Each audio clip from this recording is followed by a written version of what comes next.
Thirdly, we should use that dua which the Prophet ﷺ taught us, which he taught us like a chapter from the Quran. Each and every one of us is no excuse, no reason why that should not be a part of our daily prayers. Allahumma inni a'udhu bika min adhabi jahannam wa adhab al-qabr wa min fitnati al-mahya wal-mamat wa min sharri fitnati al-masih ad-dajjal. We should know it, and we should use it, and we should reflect on it. Seeking refuge in Allah from the trials of this world, of this living and dying, of the trials of the grave, which we will face, and from the major trial of the false Christ. Furthermore, we should be frequent in our remembrance of Allah. We should be frequent in our remembrance of Allah, and we should know who Allah is. In that Prophet ﷺ said, Dajjal will be blind in one eye, and you will not see your Lord in this world, in this life. So you should not be under any kind of delusion. If your concepts, your understanding of Allah are clear and true, you cannot be deluded that this person could be God. Because, as the Prophet ﷺ said, you will not see Allah in this life. So anybody who comes, no matter what he does, he appears to bring people to life, he brings your parents back, he caused the sky to rain, the earth to bear fruit. This is not Allah. He's doing things that we normally attribute to Allah, by the will of Allah, but this is not Allah. So it is important for us to know who Allah is, and that we remember Him. Dhikrullah. That this should be on our tongues all the time. Remembering Allah. Not remembering Him again in the ritualistic fashion, which unfortunately we do at the end of our prayers, where we sit there and we do what Prophet ﷺ said to do, mentioning Subhanallah 33 times, Alhamdulillah 33 times, Allahu Akbar 33 or 34 times, depending on the narration.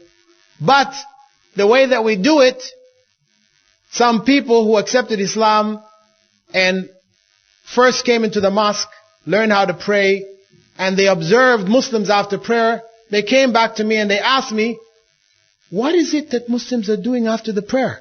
We see that the prayer is over and their hands seem to be shaking like they have some kind of, cerebral palsy or something, some kind of Hodgkin's or Parkinson's. Their hands are shaking like this. What are they doing? I explained to them, actually they're saying Subhanallah, Subhanallah 33 times. But people are saying it how? Subhanallah. So they're doing like this and their hands are moving like this, like they're, This is not remembrance of Allah. Let us not fool ourselves. This is not remembrance of Allah. Better we say Subhanallah one time, Alhamdulillah one time, Allahu Akbar one time, reflecting on its meaning, than to go through that, chattering of our lips and our tongues without any meaning at all. It is an affront to Allah. It is a disgrace. We need to re-establish the remembrance of Allah in our lives according to the way of Rasulullah sallallahu alaihi wasallam. And this includes all of the various du'as which He gave us in the morning, in the evening, when we leave our homes, when we enter our homes. For all of the various occasions, He has given us various supplications which help us to remember Him. Fifthly, we should flee from Him. Though I described a young man who would challenge Dajjal, and the Prophet ﷺ referred to him as the greatest of the martyrs in the sight of Allah. This doesn't mean that when you hear Dajjal is over in such and such a place, you're going to go take him on. No.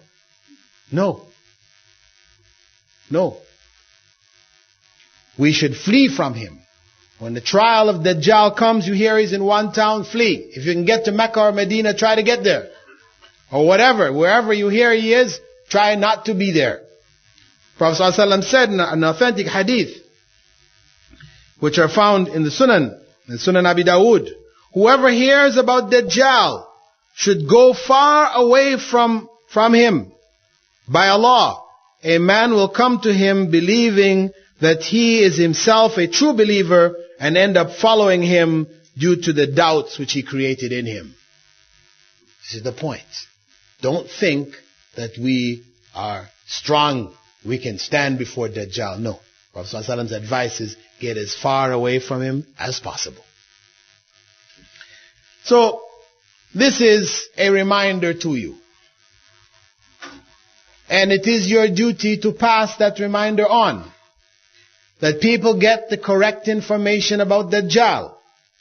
That we're not fooled that he is the American Bill, with that pyramid with the big eye there. People say, oh, that's Dajjal. It's America.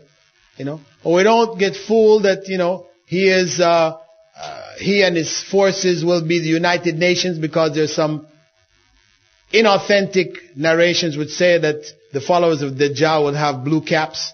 So they say, hey, there's the United Nations. Dajjal. No. We should know the truth about Dajjal, who he is, what he represents, and be prepared for him. In our preparation for dealing with Dajjal, we are preparing to deal with the trials of this life in general. Because the preparation is not unique and special, that it has no relevance to the other trials that we face in this life. So, with that, my brothers and sisters, I'd just like to close this brief presentation on Dajjal. It is my duty to have conveyed this message to you, and it is your duty, for those of you who have heard and understood, to convey it to others, to your children, if and when you have children, to your parents, if they're ignorant, and to all those that you can. But as I said, you convey it in a sensible fashion, not with your own personal interpretations, turning Dajjal into what he is not. So we give you a chance at this point to ask any questions you'd like to ask. And, of course, we'd like to keep the questions related to the topic. Because I know there's a common practice in some of the universities here that, you can come and talk about anything. Right?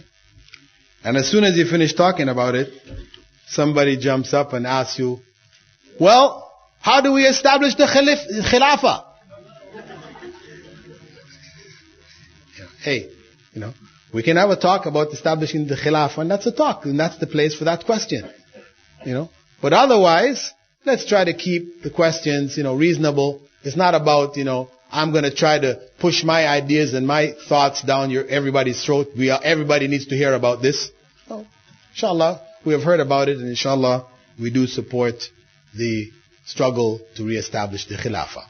And this is just an example. I'm just saying there are other ideas out there that people get very excited about, and they feel that they must have everybody hear these ideas, and everybody must agree with them and must follow these ideas, etc., etc., etc.